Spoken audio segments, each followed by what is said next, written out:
Selamat datang di YouTube channel saya. Perkenalkan, saya Darwin. Hari ini saya ingin berbagi mengenai e-business dan e-commerce. Sebelumnya, ingat like dan subscribe YouTube channel saya untuk dapatkan notifikasi terupdate seputar dunia teknologi dan informasi-informasi yang pasti bermanfaat untuk Anda. Kita mulai dari outlines. Mulai dari pemahaman overview e-business dan e-commerce, apa itu B2C, apa itu B2B, dan isu etika dan legal dalam e-business.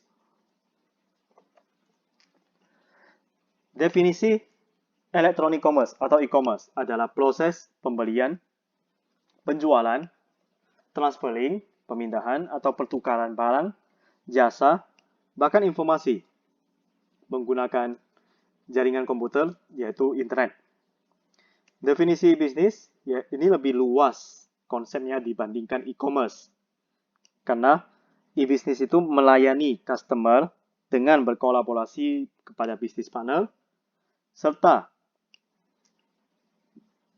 memastikan terjadinya transaksi elektronik antar organisasi atau antar bisnis.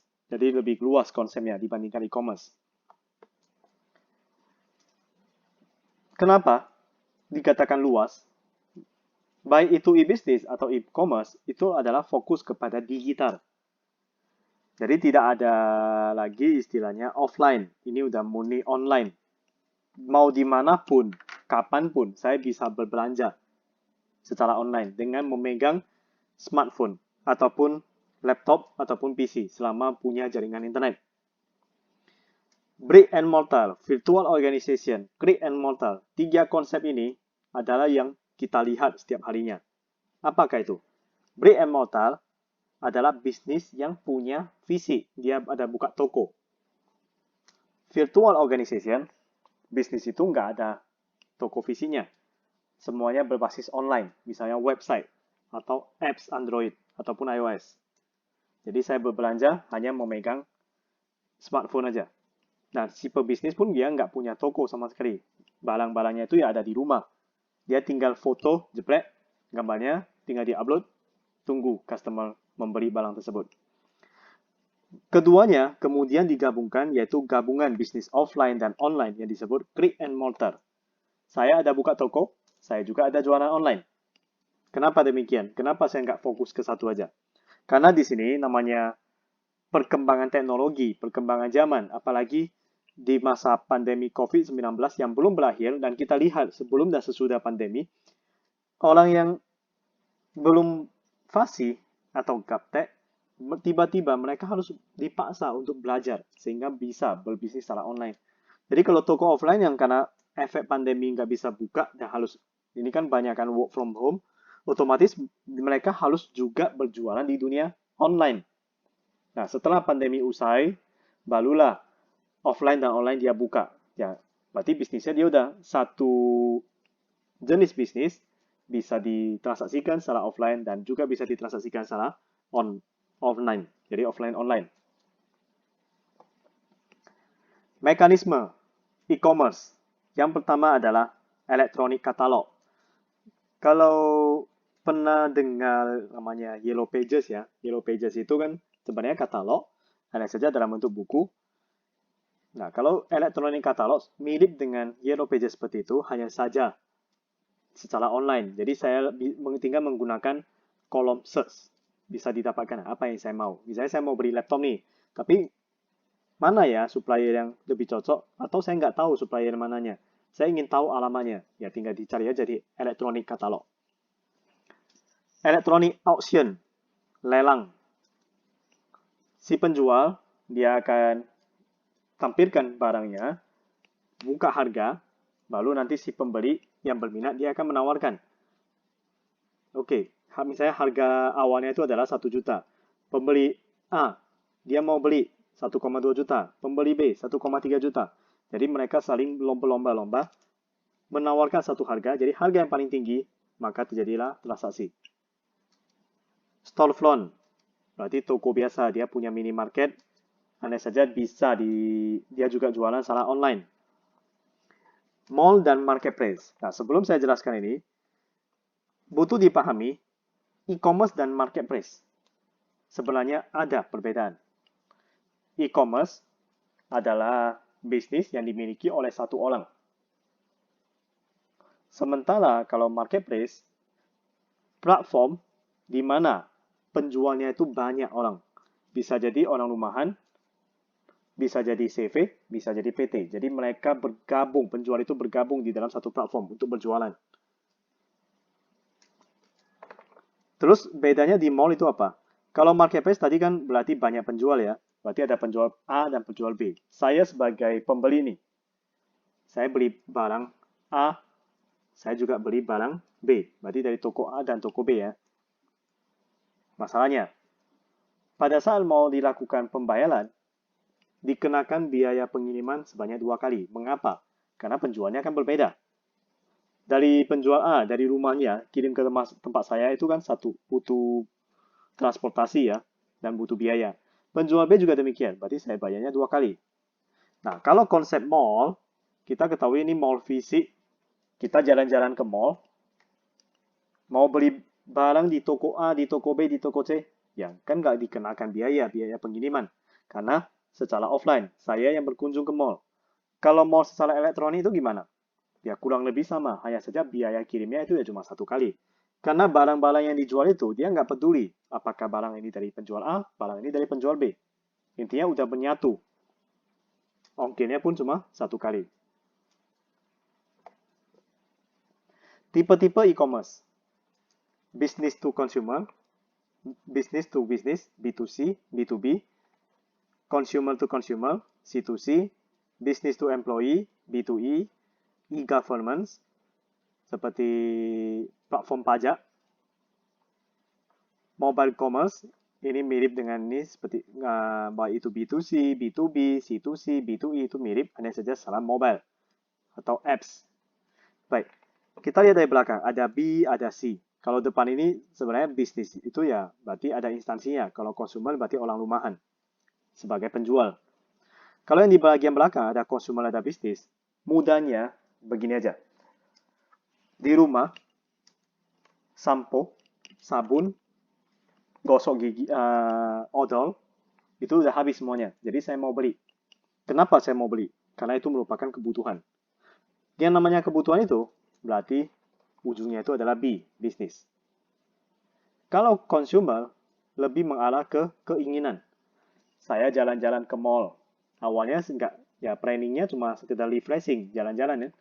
Ternyata pada saat tiba di mall, saya lihat ada promo. Promo ini, promo itu, muncul keinginan. Dari awal yang tidak rencana mau beli apapun, terakhir pun beli ini, beli itu, dan lain sebagainya. Jadi itu yang disebut keinginan, yaitu consumer. Ini yang membedakan needs dengan want. Needs itu kebutuhan bisnis, kalau wants itu adalah keinginan, yaitu di level consumer. Butuh dipahami bisnis model dari e-commerce. Online direct marketing, berarti pemasaran secara langsung dengan menggunakan media online. Sederhananya, penjual menggunakan media sosial tinggal promo, ini kan langsung direct. Atau istilahnya adalah hard sharing langsung. Tetapi, tidak selamanya langsung hard sharing, ada kondisi mau menggunakan soft sharing, itu pun diperbolehkan. Jadi soft sharing contohnya adalah membuat cerita, membuat narasi mengenai kelebihan dari produk, jadi menyentuh emosional dari si pelanggan atau si pengguna media sosial. Sehingga kedepannya pada saat dia hendak membeli barang yang saya jual, yang dicari adalah saya. Kenapa? Karena konsep soft selling saya itu sudah melekat di hatinya. Yang kedua, electronic tendering system. Tender. Berbeda dengan lelang. Kalau tender ini adalah dari pembeli, dia mulai men-trigger. Saya mau membeli barang ini dengan harga sekian. Saya mau membeli barang ini dengan harga sekian. Oke. Jadi banyak pembeli yang membuka harga. Si penjual yang melihat, oh ini banyak nih ya pembeli yang membuka. Oke, saya mau supply. Saya muncul di web si sistem tersebut, saya ambil. Oke, penjual yang lain juga demikian. Nah, itu perbedaannya. Jadi di triggernya itu apa? Mulai dari si pembeli. Name your own price. Sebutkan price kamu. Jadi ini mirip dengan tender sebenarnya. Tapi fokusnya ini adalah buka harga dulu, nanti akan dijemput oleh si penjual. Find the best price. Ini dari sudut pandang pembeli. Kita ketahui namanya sudah digital, sudah online. Jadi kalau mau membandingkan harga dari satu marketplace ke marketplace lain, dari satu e-commerce ke e-commerce lain, itu sangat mudah. Karena ya tidak dibatasi oleh ruang dan waktu. Affiliate marketing. Seseorang yang ingin mendapatkan pendapatan, tapi dia tidak berkeinginan untuk membeli stok. Jadi caranya gimana? Akan mendapatkan satu link dari satu bisnis tertentu. Jadi dia kasihnya linknya. Misalnya abc.com/Darwin nama saya. Kemudian saya menawarkan kepada teman saya. Nanti kalau mau beli barang ini, masuk aja ke abc.com/Darwin. Ternyata teman saya terakhir transaksi melalui link tersebut. Nah, setelahnya saya akan mendapatkan komisi. Akan tetapi, kalau teman saya itu dia nggak tulis /Darwin, melainkan hanya tulis abc.com, maka saya nggak dapat uang, nggak dapat komisi. Kenapa? Karena bukan link dari tempat saya. Itu konsep dari affiliate marketing. Viral marketing memanfaatkan situasi viral. Ini ada plus, ada minus. Plusnya adalah karena kena ke momennya lagi viral, maka saya bisa terjadi closing, bisa transaksi. Tetapi setelah kondisi viral ini sudah berakhir, artinya orang sudah nggak kepo lagi ke konten ini, otomatis ya nggak bisa closing karena udah ditinggalkan topik tersebut. Contohnya kalau sekarang ini kan COVID-19. Ya, kalau orang yang berusaha, orang yang punya bisnis di dunia medis, mungkin bisa memanfaatkan viral marketing. Tetapi di sini viral itu harus dalam koridor, artinya buatlah konten-konten yang memiliki nilai etis. Jangan terlalu clickbait, melebih-lebihkan, sehingga membuat seseorang itu menjadi tidak nyaman. Boleh kita menggunakan viral marketing, tapi etika juga harus dijaga. Group purchasing. Saya adalah orang procurement, orang purchasing di perusahaan A. Teman saya purchasing di perusahaan B. Ada lagi di perusahaan C. Jadi kita bertiga, karena kebetulan mencari barang yang sama, dan kuantitinya itu nggak sedikit, melainkan banyak, kita bisa lakukan grouping, bersama-sama memberi barang tersebut. Kenapa?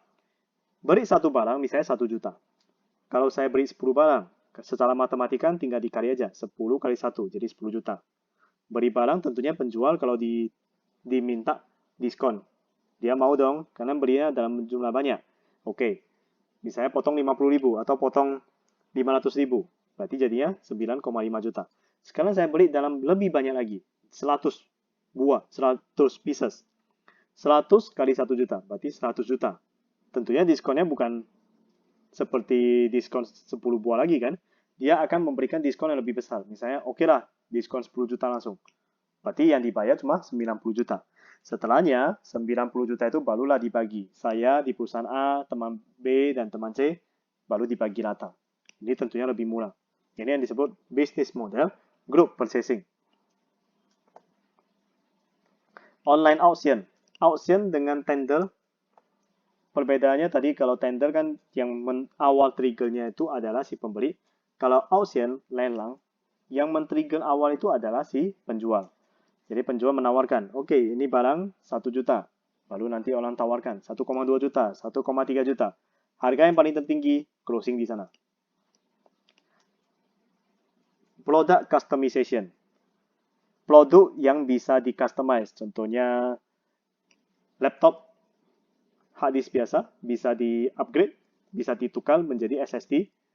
Atau saya membeli mesin.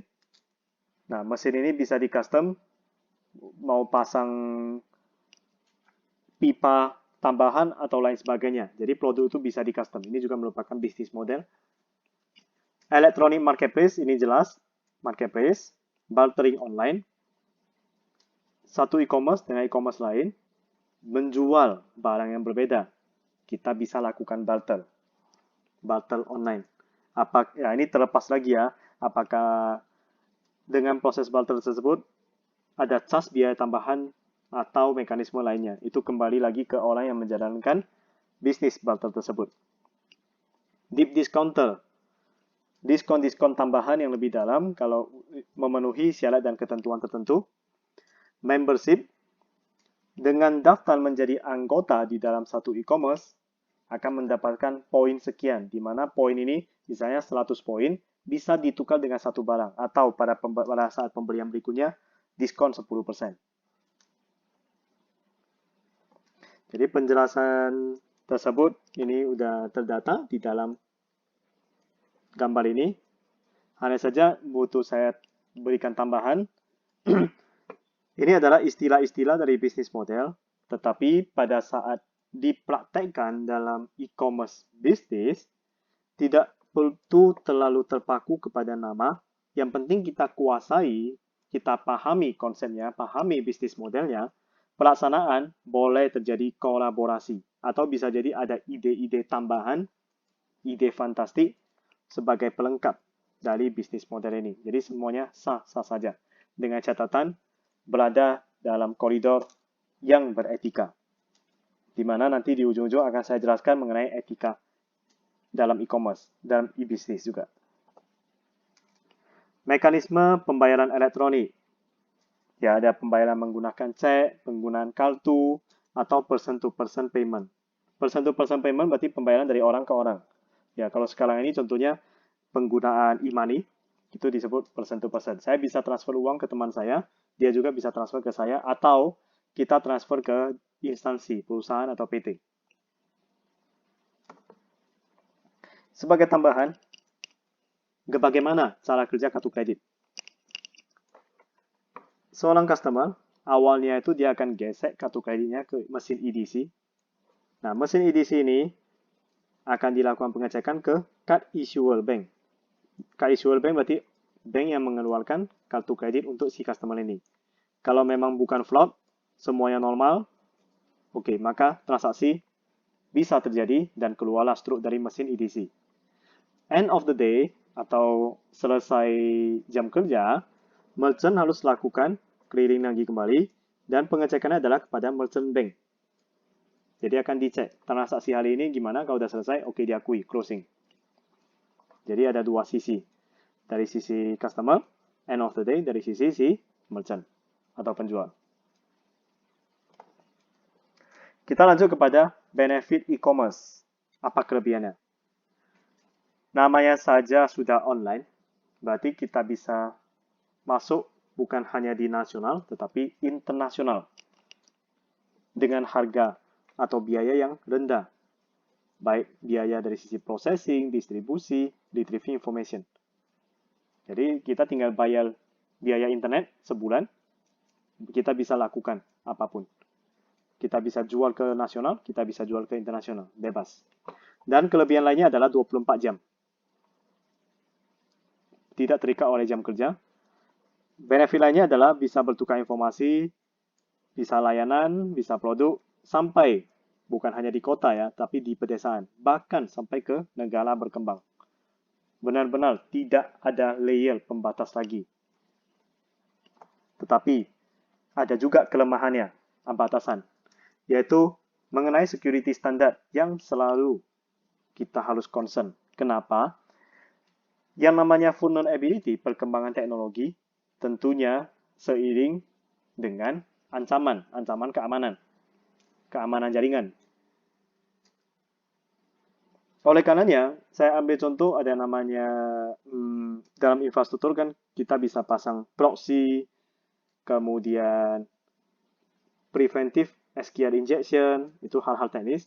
Apakah itu sudah aman? Belum tentu, karena ancaman-ancaman tersebut tetap bermunculan seiring dengan perkembangan teknologi.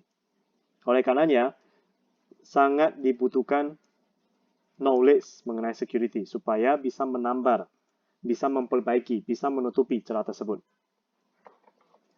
Batasan berikutnya adalah bisa jadi bandwidth tidak cukup, dan impact-nya adalah kepada biaya, karena kita harus naikkan bandwidth-nya. Ada persepsi masyarakat bahwasanya e-commerce itu tidak aman.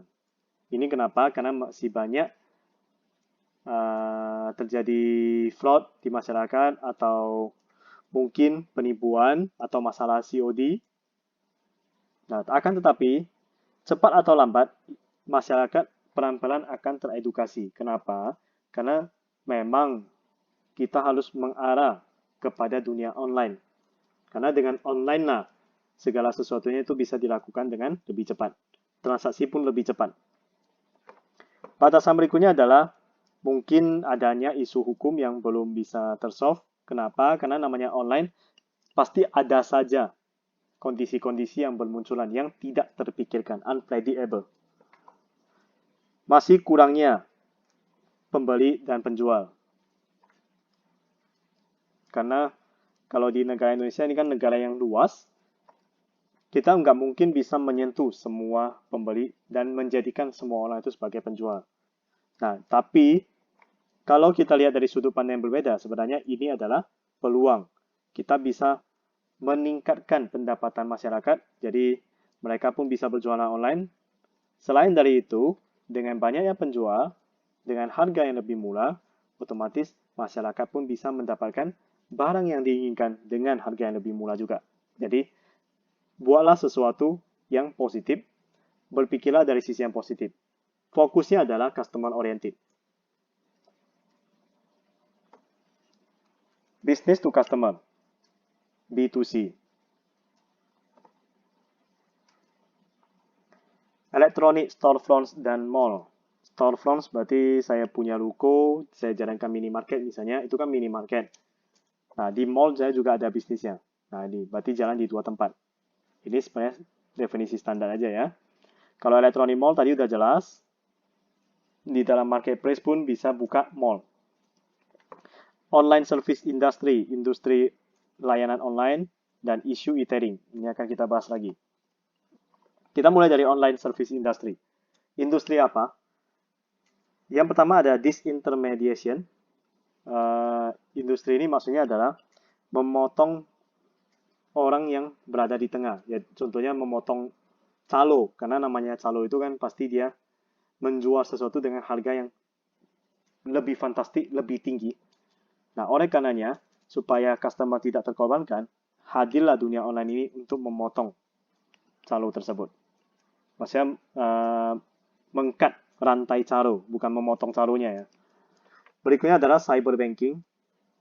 Sekarang ini kita ketahui ada namanya payment gateway, marketplace-nya bank. Jadi kalau e-commerce mau membuka layanan virtual account, kartu kredit, e-money, dia tidak harus mencari bank satu persatu, tinggal kerjasama dengan payment gateway. Ada security trading, trading online, online job market, contohnya adalah website tempat kita bisa mencari lowongan kerja. Travel, ada advertising, pemasaran online, dan advertising method lainnya. Untuk advertising methods, ada beberapa metode. Bisa dengan metode banner, bisa dengan pop-up. Jadi kita buka satu website, akan keluar satu layer di tengah. Itu mengenai iklan. Kemudian bisa pop under ads. Di halaman website, iklannya itu dia nggak terlalu mencolok ya, tapi di belakang. Ada spamming. Spamming ini adalah email marketing.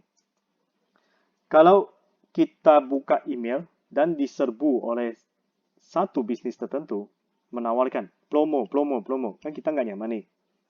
Nah, itu kalau selaku si pelanggan.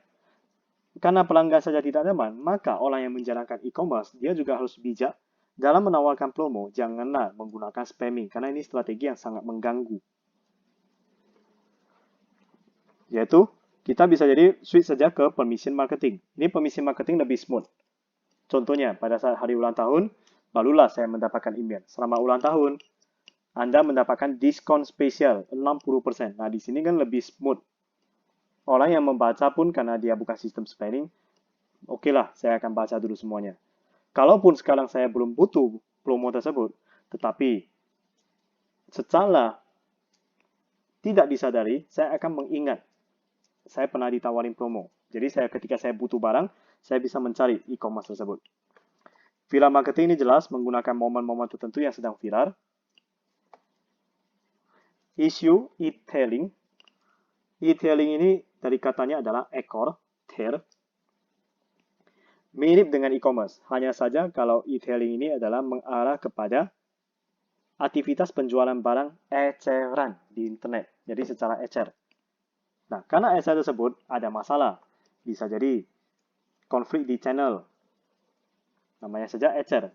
Kalau beli dalam partai besar kan mudah ya, tinggal beli, ini udah dibungkus dalam partai besar. Kalau ecer, itu kadang bisa terjadi konflik. Atau multi-channeling, terlalu banyak channel. Masalah order fulfillment. Karena ecer, terkadang menerima orderan yang terlalu banyak, stok katakanlah sisa 10, tetapi orderan yang masuk 20. Dengan kurangnya manajemen barang, bisa jadi terjadi demikian. Oleh karenanya, tadi order 20, stok sisa 10, maka 10 customer terkorbankan. Sehingga mereka pun kecewa dan tidak akan balik lagi. Jadi order fulfillment itu harus di-manage dengan baik. Mulai dari terjadi transaksi, uang masuk harus dicek. Setelah cek, berapa kuantiti yang dibeli langsung di booking. Jadi kita kunci stoknya.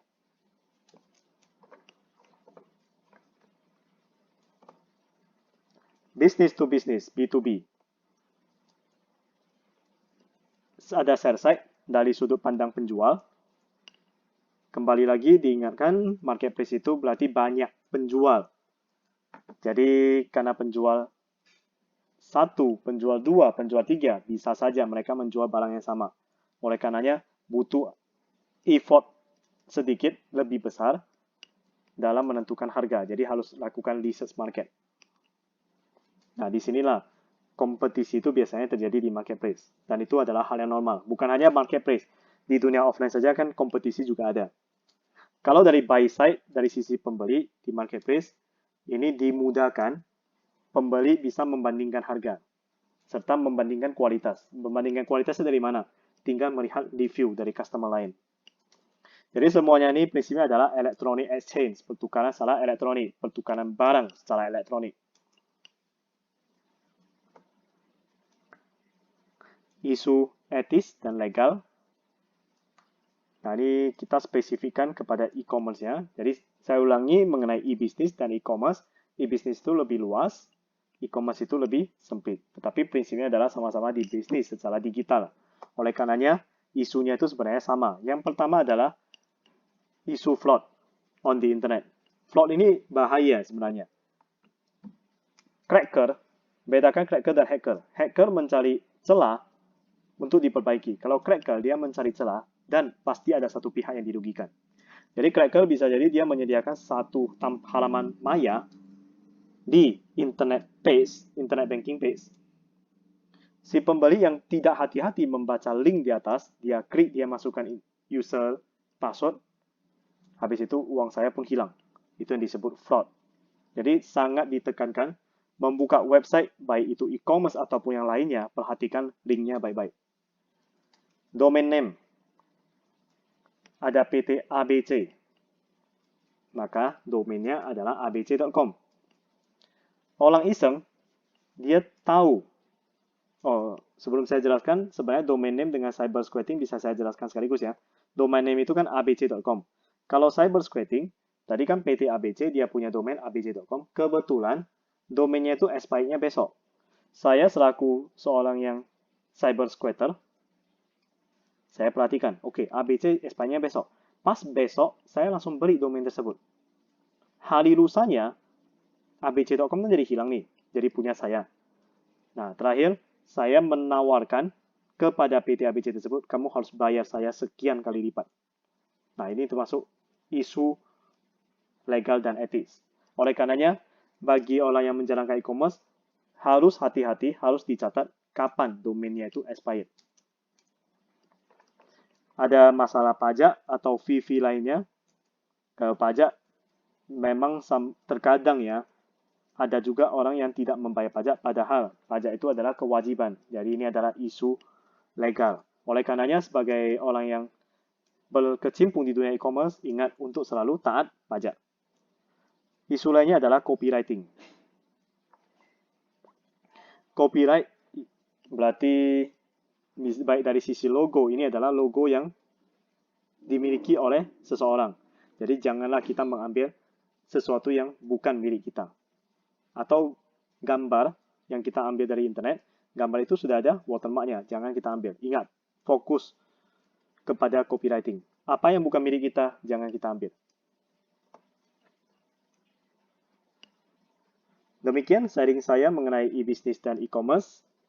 Semoga bermanfaat dan stay tune terus di YouTube channel saya. Saya Darwin, terima kasih.